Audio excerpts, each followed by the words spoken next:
ஓம் முருகா போற்றி, கந்தா போற்றி, கடம்பா போற்றி, கதிர்வேளா போற்றி, அறுபடை வீடு கொண்ட முருகப்பெருமானே போற்றி போற்றி. என் செல்ல குழந்தையே, சுவாமி மலை முருகன் சொல்கிறேன். நான் சொல்வதை ஒரு 6 நிமிடம் மட்டும் கேள். நீ நினைத்த காரியம் கூடி வரும் என் செல்லமே. உன் வாழ்வில் இனி நீ நன்றாக இருப்பாய். உன் மனதில் உள்ள அழுத்தங்களை நான் எப்படி உணராமல் இருப்பேன் சொல் பார்க்கலாம். திடமான மனம் கொண்ட என் பிள்ளை, நீ இப்போது தளர்ந்து போய்விட்டாய். கவலைப்படாதே, நீ வைத்துள்ள வேண்டுதல்கள் எல்லாம் நிச்சயமாக கைகூடும். உன் மனதில் இருக்கும் வலி, கோபம், இயலாமையை முதலில் விட்டொழி. அதை முதலில் தூக்கி எறி. உன் மனதில் அது ஒழித்து கொண்டே இருக்கும் வரை உன்னால் நிம்மதியாக வாழ முடியாது. நான் சொல்வது சரிதானே? ஆகவே இந்த எண்ணங்களை அழிக்காமல் இருந்தால் அது உன் வளர்ச்சிக்கான வழியை தடைப்படுத்தும். புரிகிறதா? ஆகவே இந்த வழியை, கோபத்தை உண்டாக்கியவர்கள் நன்றாக உள்ளார்களே என்று நீ கேட்பது எனக்கு புரிகிறது. கவலைப்படாமல் இரு. அவரவர் வினைக்கு ஏற்றாற்போல் அவருடைய தீவினை அவர்களைத்தான் போய் சேரும். விதை விதைத்தவன் வினை அறுப்பான், வினை விதைத்தவன் வினை அறுப்பான். உன் நிலையை தாழ்த்தும் விஷயங்களையும் தூக்கி எறி. உனக்கு தீங்கு இழைத்தவர்களை பற்றி யோசிக்காதே. உன் வளர்ச்சியே உன் குறிக்கோளாக இருக்க வேண்டும். அதை நோக்கி மட்டுமே நீ பயணிக்க வேண்டும். நீ அந்த வெற்றியை அடைய இந்த முருகப்பெருமான் நிச்சயமாக உனக்கு நான் துணையாக இருப்பேன். உன்னை சுற்றியுள்ள மனிதர்களில் யார் நல்லவர் யார் கெட்டவர் என்றும் அவர்கள் மனதிலும் என்ன இருக்கிறது என்பதை அறிந்தும் அவர்களுக்கு உதவி செய். எல்லோரும் உலகத்தில் எல்லோரும் உன்னை போல் நேர்மையோடும் அன்போடும் கருணையோடும் இருக்க வேண்டும் என்று நீ எதிர்பார்க்கக்கூடாது. உன்னுடைய இந்த கஷ்ட காலத்தில் யார் இருந்தாலும் இல்லாவிட்டாலும் வருந்தாதே. அனைத்துமாகத்தான இந்த முருகப்பெருமான் நான் இருக்கிறேன். கவலைப்படாதே என் செல்லமே. இந்த வாழ்க்கை அற்பமானது என்று மட்டும் எண்ணிவிட வேண்டாம். ஏனென்றால் இது மிக மிக அரிதானது. இந்த வாழ்க்கை பயணத்தை நாம் அர்த்தமுள்ளதாக்கி கொள்ள வேண்டும். அந்த பயணத்துக்கு நீங்கள் தேர்ந்தெடுக்கும் பாதையானது உண்மையில் நீ தேர்ந்தெடுத்ததல்ல. உனது வாழ்க்கையையும் உனக்கான பாதையையும் அந்த வாழ்க்கை பயணத்துக்கான செயல்களும் நீ தேர்ந்தெடுத்ததல்ல, நீ செயலாற்றுவதும் அல்ல. இவை அனைத்தும் ஏற்கனவே தீர்மானிக்கப்பட்டது. அப்படி தீர்மானிக்கப்பட்ட வழியில்தான் இப்பொழுது நீ நடந்து கொண்டிருக்கிறாய். புரிகிறதா? ஆகவே உனது வாழ்க்கை தீர்மானிக்கப்பட்டது என்பதை புரிந்து உணர்ந்து கொண்டால் உனது வாழ்வின் நோக்கம் என்னவாக இருக்கிறது என்பதில் உனக்கு தெளிவு கிடைத்துவிடும். இதில் உனக்கு தெளிவு வந்துவிட்டால் உன்னுடைய வாழ்க்கை உன்னதமானது என்பதையும் புரிந்து கொள்வாய். ஆனால் பலரும் புரிந்து கொள்வதே இல்லை. ஆகவே சக்தியின் உன்னதங்களை தெரிந்து கொள்வதே இல்லை. ஏற்கனவே திட்டமிட்டபடி உனது வாழ்க்கையில் மேடு பள்ளங்கள் ஏற்படலாம், நிறைகுறைகள் ஏற்படலாம், கஷ்ட நஷ்டங்கள் இருக்கலாம். இன்னும் சொல்லப்போனால் இந்த உலகம் யுத்தகலம் போல் இருக்கிறது என்று கூட நீ நினைக்கலாம். நம் வாழ்க்கையே யுத்தமாக இருக்கிறது என்று வேதனைப்படலாம். கவலையே படாதே. உன்னையும் உனது வாழ்க்கையையும் என்னிடம் ஒப்படைத்து விடு. உனது வாழ்க்கை பயணத்தில் ஏற்படுகிற எல்லா கவலைகளையும் நான் எடுத்துக்கொள்கிறேன். பிறகு உனது பயணத்தை நான் இலகுவாக்கி தருகிறேன். பிரச்சனைகள் வரும்போது துவண்டு போகக்கூடாது.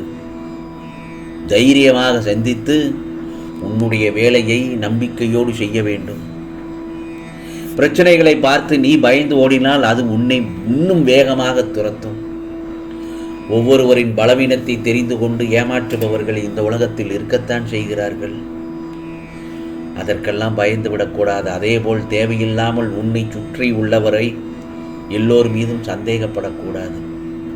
நம்பிக்கையோடும் நேர்மையாகவும் உண்மையாகவும் வாழ்பவர்களுக்கு தீங்கு விளைவிக்கும் எண்ணத்தோடு இருப்பவர்கள் தானாகவே அவர்கள் வாழ்வில் இருந்து விலகும்படி அவர்களின் தீய செயல்களே அதை செய்துவிடும். புரிகிறதா? ஆகவே எதை பற்றியும் கவலைப்படாமல் அமைதியாக இருந்துவிடு. ஒன்றை மட்டும் நன்றாக புரிந்து கொள். சூழ்நிலைக்கேற்ப அனுசரித்து போக வேண்டும். எப்போதும் எதிர்கொள்ள வேண்டும் என்பதையும் தெரிந்து வைத்து கொள்ள வேண்டும். உன்னை ஒருவர் மன ரீதியாகவும் உடல் ரீதியாகவும் துன்புறுத்தினால் அதன் ஆரம்ப நிலையிலேயே நீ அதை தடுக்க வேண்டும். இல்லாவிட்டால் பேரிழப்பிற்கு அது வழிவகுத்துவிடும். கவலைப்படாதே, கூடிய விரைவில் எல்லாம் மாறும். கவலைப்படாதே, நீ ஆரோக்கியத்துடனும் எல்லா செல்வ வளங்களையும் பெற்று மகிழ்ச்சியான வாழ்க்கையை பெறத்தான் போகிறாய். நிச்சயமாக இந்த நல்ல நாளில் உனக்கு எல்லாம் நல்ல விதமாக இருக்க இந்த முருகப்பெருமான் உனக்கு ஆசீர்வதிக்கிறேன். நீ மகிழ்ச்சியாக இருப்பாய். ஏனென்றால் உன் உள்ளமே ஒரு கோவில் தானே அல்லவா? ஒரு ஒளியாக என்னை தரிசிக்க உன் உள்ளே கடக்க ஆரம்பித்து விட்டாய். ஒரு நாள் ஒளியாக என்னை தரிசிப்பாய் நிச்சயமாக. பின் தொடர்பவர்களை நான் என்றுமே கைவிட்டதில்லை இந்த முருகப்பெருமான். அவர்கள் மறைந்திருக்கும் மாயை விலக இறுதியில் என்னை அடைவார்கள். உன் திட்டங்களை பொறுமையாக செயல்படுத்தி வெற்றி பெறுவாய் நிச்சயமாக. அதில் எந்தவித குழப்பமாக இருந்தாலும் நீ நிதானமாக செய்து முடிப்பாய். என்ன நடந்தாலும் சமாளிக்கும் ஆற்றலை பெற்றுள்ளாய். ஆகவே கோபம் எரிச்சல் இன்றி இருந்தால் எல்லாம் இனிமையாக முடியும்.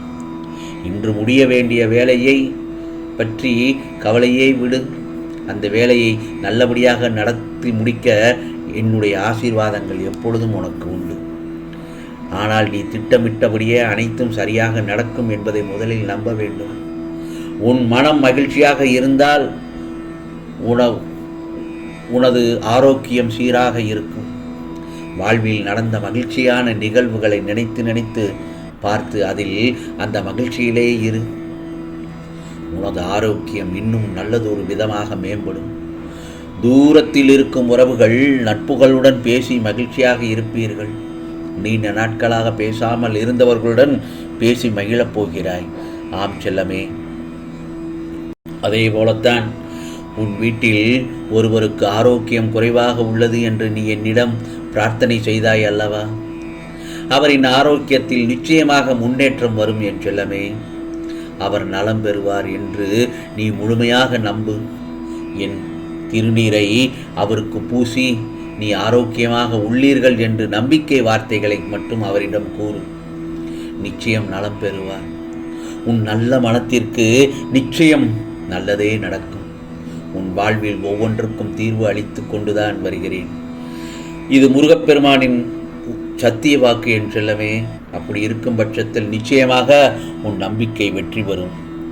இதோ என் முழு ஆசையுடன் நீ சகல செல்வங்களையும் பெற்று ராஜ வாழ்க்கை வாழப்போகிறாய். ராஜயோகம் கூடி வரும் என் செல்லமே. செல்வங்கள் குவியும். சுப வேலை வந்தே தீரும். சந்தோஷமாக இரு. இது உனக்கானதெல்லாம் நிச்சயமாக நல்லது நடக்கும். நல்லது மட்டுமே நடக்கும். அதுவும் நன்மையாகவே நடக்கும். ஓம் முருகா சரணம். ஓம் முருகா சரணம். ஓம் முருகா சரணம்.